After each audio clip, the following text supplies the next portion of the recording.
तो हेलो दोस्तों, देख सकते हो रितेश पांडे बीमार है, लेकिन फिर भी अपनी मूवी असरा को प्रमोट कर रहे हैं और उसका रिलीज डेट बता रहे हैं कि रिलीज कब होगी और सबसे कह रहे जा करके देख। नमस्कार, मैं रितेश पांडे।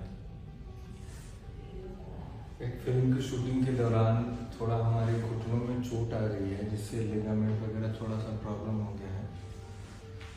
तो कल सर्जरी है हमारी और आप सभी के आशीर्वाद की बहुत बहुत ज़रूरत है।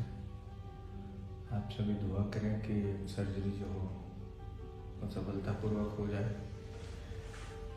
और 15 दिसंबर को हमारी फिल्म आ रही है आसरा,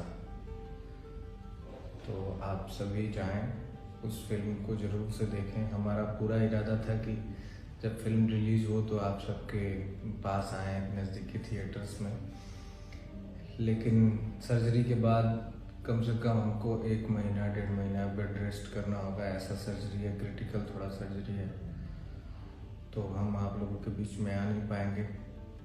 लेकिन हमें पूरा भरोसा है कि आप सभी जितने भी भाई बहन हमारे हैं इस समय हमारा साथ देंगे और हमारी फिल्म जाके देखेंगे। प्रणाम।